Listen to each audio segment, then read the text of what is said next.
Alright. Hello everyone, my name is PauLInstaMyooin, and we're back for another edition of Pokemon Y Shiny Hunting.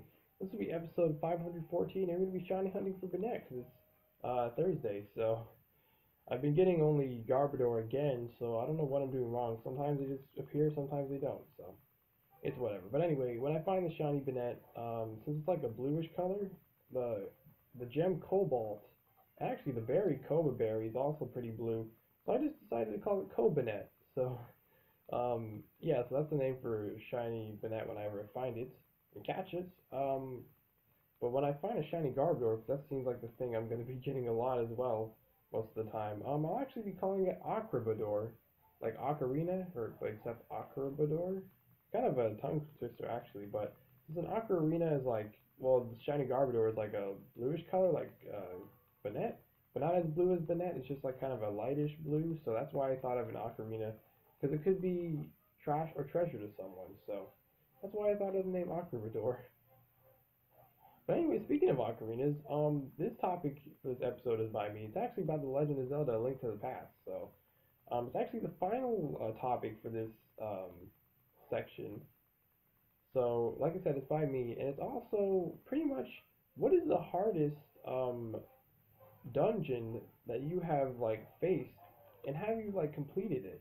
So I would say I know it's pretty obvious like to most people what the toughest one would be. I mean it's tough for stuff can be tough for certain people, but I would say the last dungeon where you um I think I think it's in the Dark World. Yeah, the final one besides like going to the pyramid and fighting the final boss.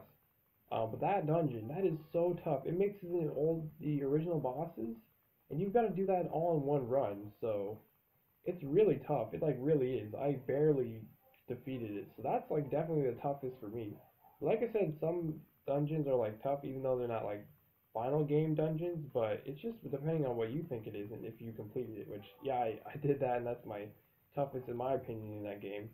And yeah, I did defeat it thankfully. But yeah, it was tough. It was really tough, especially on an emulator 'cause it's not physical buttons. So imagine that. I mean, I could have played on my computer, but I like laying down and I like sitting up because it just really ruins the gaming experience for me, my back and everything like that, and my health problems. But if I'm able to, I'll just play it like on my on like handheld, like laying down. But anyways, yeah. So I'm just curious to know what is your hardest dungeon in your opinion, and if you defeated it or not for that game, if you even care about the game, of course. But anyways, like I was saying before, I just ended off the last episode. Yeah, I definitely think that I will be able to have enough money to just. I only am missing one quick ball, and then obviously want to get to uh, total 396 max repels, which I'm really close. I'm like 380 max repels, so it's not that far. So the extra money I'll be spending is actually towards my secret base, and I'll actually go to the secret base location that I chose because I actually looked up all the secret base locations in that game, and I found a really good one. I forget which one it was, but I have it like written down in my documents so that eventually when I do show you, I'll just like show you the area and stuff because you kind of want your secret base to be in a pretty sweet spot. So yeah, and you only have to use secret power on it once because the older original Generation 3 games, Ruby, Sapphire, and Emerald, you had to use a Pokemon with hidden power every time to get in there. I mean, it's not that bad, but I think for Omega Ruby and Alpha Sapphire, you only have to use it once, and then you don't have to have a hidden power. Not hidden power, secret power. That's what the move is to like unlock secret bases. Um, so, anyways, yeah, you don't need that every time. You just like have to do it down to bring down the vine usually, or just break the cave wherever you're using that. But I think mine is like in a grassy area. I'm pretty sure. Maybe it's in a cave. Actually, I think it's actually in a cave. But I looked up the most decorations I can put in my base, and I like really was super specific with looking that stuff up. So it'll be pretty epic when I complete it. It will be pretty sweet. So yeah, it's cool because you can also, the only reason why I'm doing that as well, not only to show you what I think my ultimate secret base would be, but you can actually visit other people's secret bases, like your on your friends list and all that. So I think that is a super cool feature in that game. I think that's such a cool feature, such a good one. So yeah,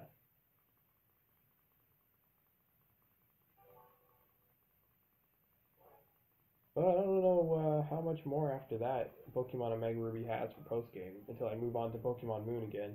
But I'm in no rush. I'm just saying that I really wanted to finish that Delta episode yesterday because Mikey was there with me for so long, so I might as well just fulfill my promise in saying that even if he did leave like a few hours before I finished it, I was determined to finish that because I said I was gonna finish it and I meant it. I wanted to definitely finish it as long as I didn't need to do like any extra long training because then obviously I would have saved that for another time. But no, I didn't. I just straight up, went ahead and did that. So yeah. So yeah, it was such a good one. Such a good one. That Delta episode was amazing. I mean, don't get me wrong, I could have sucked up the dialogue, but I kind of just wanted to speed run it pretty much, so that's exactly what I did.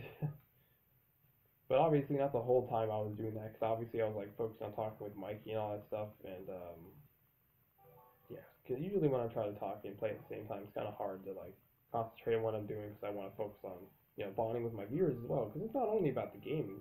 The only reason I'm doing this live is so that I can bond with viewers, possible fans, just bond with them.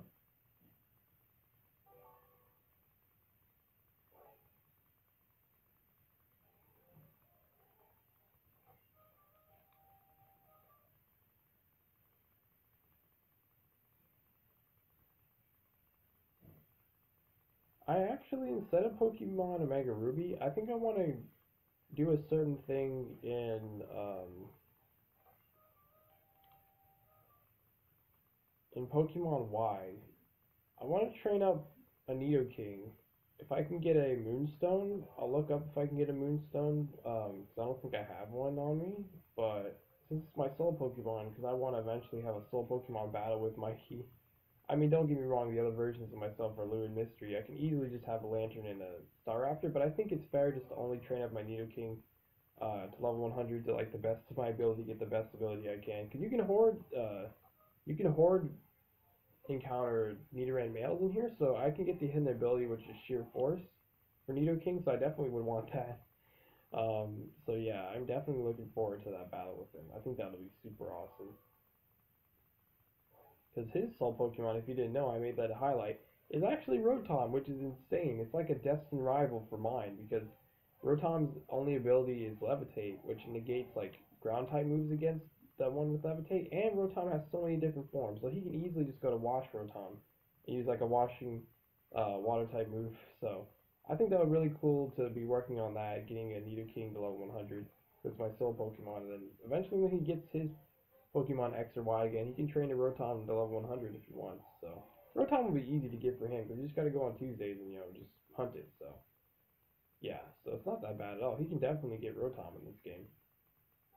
So I want to definitely do that to be ready to actually face him.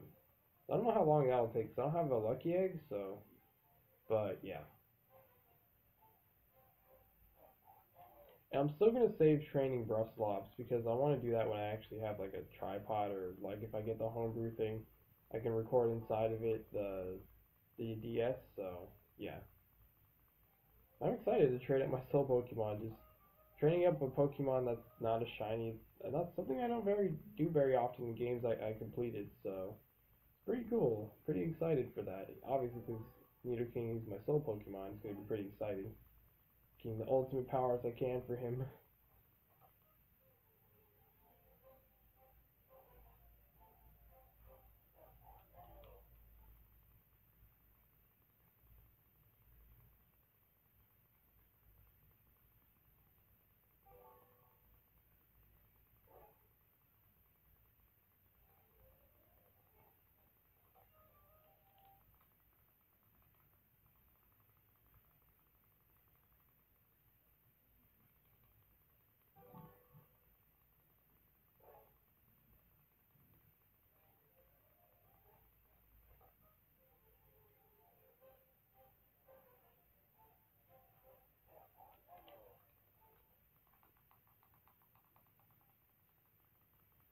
Just because I might also just train up Mystery and lose Soul Pokemon, Lantern and Staraptor. Because I can Horde Hunt Staraptor as well if I want to get that hidden ability. Which I don't think I want the hidden ability. I think the one I want is Intimidate for Staraptor, and then for Lantern I would want Volt Absorb most likely. But I'll have to look up the movesets and stuff. Because I've only done research on um, I mean, I can do research, but it's just like the videos for like PauLInstaMyooin's personal best opinions. I've done Nidoran Male's full evolution line, so I should easily be able to check on that. Because why not use the knowledge that I've done recorded before and all that? So why not? But I might do that just because there are other versions of me. They might not be me, and it's kind of like unfair to have three total slow Pokemon. But hey, they're like other versions of me, so it's a thing. There may be other versions of me, but they're their own people as well. So yeah, I'm probably gonna hunt for them as well, get them to level 100. Because I was just thinking that I shouldn't, but since this is my favorite game, I think I should respect it by hunting those and getting them to level 100, be able to fight with soul Pokemon. I think that'll be super cool. Because not everyone has a soul Pokemon. They don't know about it, but they can easily, find out what theirs is, like Monkey did yesterday. So it's such a cool moment like that. It's pretty cool.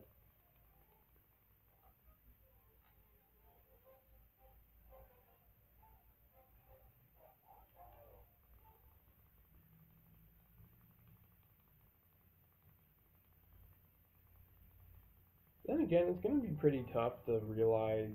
Um, I'm gonna have to. Well, I don't know, because I don't. It's really gonna be hard to find the hustle ability on a Nidoran male.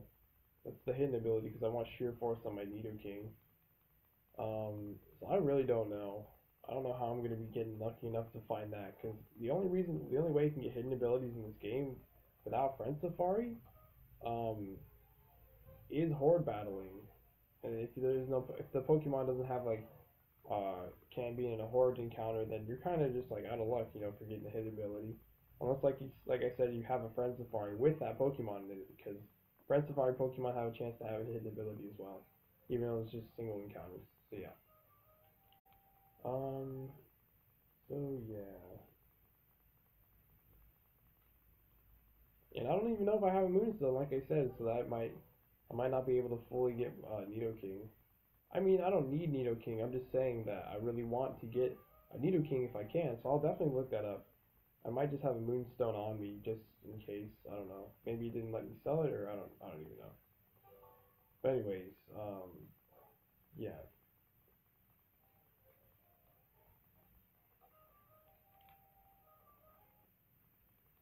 Because I think I want to like when I have the Nidoking, I think you can only get certain moves as Nidoking, like Mega Horn and stuff. So I definitely don't want to miss those things. Then again, I'm not gonna have them battling alongside like Blue and Mystery Soul Pokemon Staraptor and Lantern don't have anything to boost accuracy for Nidoking, so I wouldn't have Mega Horn anyways because it's an 85 accuracy move. I'll just be rocking the Focus Sash, so yeah.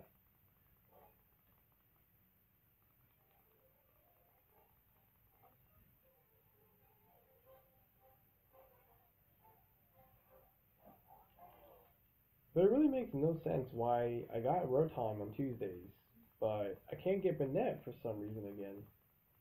It's so weird. I don't know why. Like I said, I save outside of the Pokemon Village area. Unless I literally can't be in the forest in general, I have to like go all the way through the forest.